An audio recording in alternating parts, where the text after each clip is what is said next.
You won't be able to see it. It's not going to be in focus. But Yeah, no, great. Yeah, that's definitely why people tune into this, is because they want us to talk about our hairy arms and our ladybirds. yeah. No, I was off searching for ladybirds at one point in life. Yeah, I really feel sorry for the people just listening to this.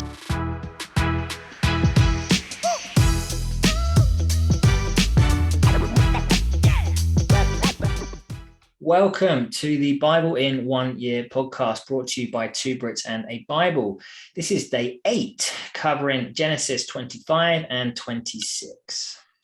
In Genesis 25, Abraham dies, Jacob and Esau are born, and Esau sells his birthright to Jacob.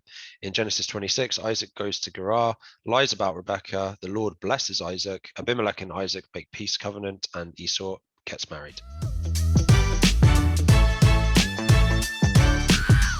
Beauty. So first thing I want to touch on here is I'm pretty sure it's pronounced Esau rather than Esau. As I said it, Esau, I was like, no, it's Esau, you idiot, it's Esau. But, yeah, there's going to be some gaffes in this year and there. So that's cool. Yeah. I was listening to the podcast and they were calling it, we're going to touch on Laban later, and he's calling it Laban. And I was like, oh, I just want to throttle you. Yeah. What was I did another one that I was chatting to you about another one when we did the first Bible in a Year together. Yeah. I can't remember what the name was, but it was something, and you were like, I'm pretty sure you're wrong, Adam. And I was like, fair. Elijah as opposed to Elijah, Elisha as opposed to... Oh, yeah. Isn't it Elijah and Elisha? Or you had it, yeah, but it's Elisha. I don't know. Elisha. Right. Yeah. No, I think that was the one. Well remembered. Yeah. That's I'm rotting all my brain cells with all these Topo Chicos, I guess. Can't remember that that far back. But all right. So, let's talk about Esau. Yes.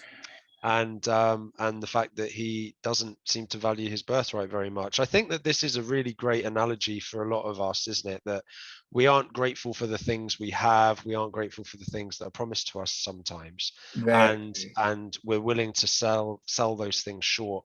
I think if it's the way that we deal with a lot of things, like right now, obviously we've both got iPhones or whatever. When we first get them, we cherish them, right? And then within a few months or even weeks, we're just like, oh, whatever, and ready for the next one.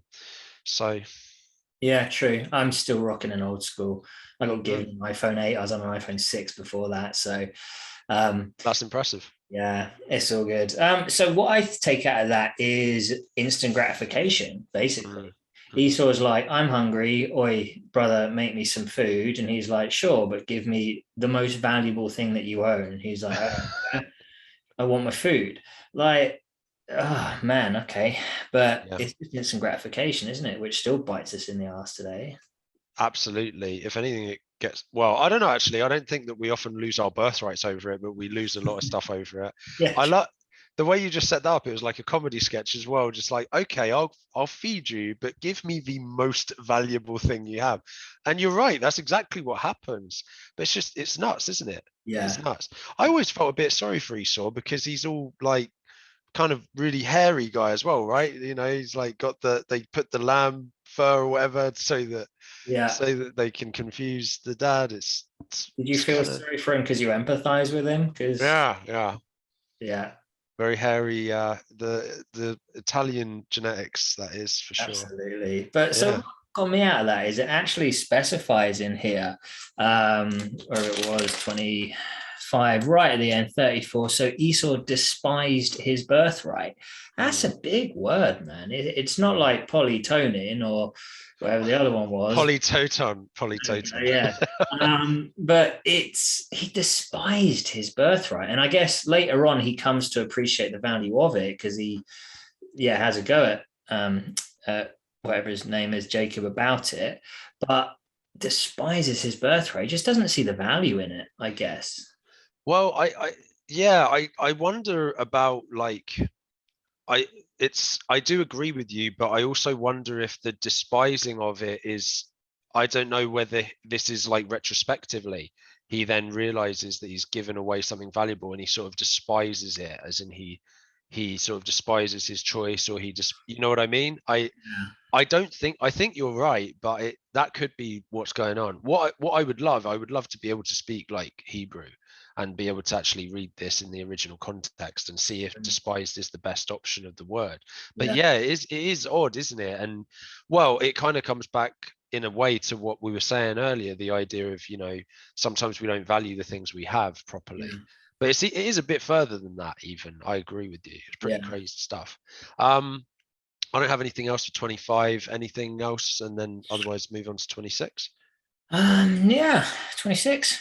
Sweet. So I one of the major ones that struck me, again, I feel like a lot of this stuff today is very practical and it's about human nature, right? So you've got the wells that his father's servants had dug in the time of his father Abraham. The Philistines stopped up and filled them with earth. So Genesis 26, 14 and 15.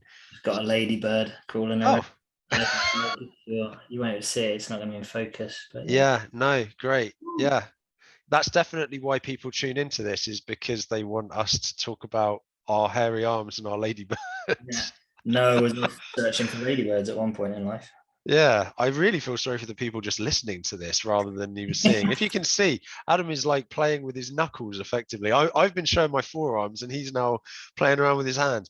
Anyway, but for me, that is like so vicious, isn't it? I mean, the Philistines don't exactly have the greatest reputation in the Old Testament, but I'm trying to focus.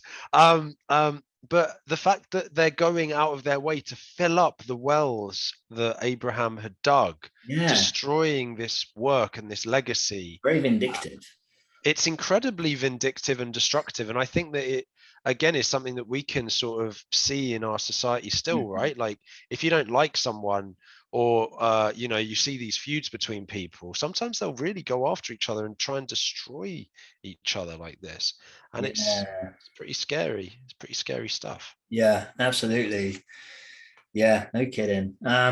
There's, I suppose, a couple of things that I wanted to touch on further on down here as well. Firstly, just this whole issue then of, is it Isaac? Yeah, Isaac telling Abimelech that his wife's his sister. Like, guys, come on. It's not a good idea. It's weird, but cool. And then what was interesting is in 26, I can't see where I had it jotted down right now, but it actually specifies that they started planting crops. Up until now, Abraham, Isaac, Jacob, it's all been a nomadic people. They've got livestock. They're moving from place to place. But at this stage, they're planting crops, which shows a little bit of permanency, if that's a word. But it shows that they are starting to settle. They've started to build enough wealth that they can actually settle and have land of their own. And it's just that sign of wealth starting to accumulate, I guess, really. Yeah, that's really interesting, isn't it? Because they aren't yet at the promised land or anything like that. I don't know exactly why they stop here to plant, whether it's, I'd love to know the history of that and why that is the way that it is. There's also, I suppose, the turbulence of like Sodom and Gomorrah and all those other things earlier on, and that sort of resolved to some extent. Abraham has bought that land for 400 shekels and maybe is a bit more accepted in these lands and things like that now, perhaps, or his descendants.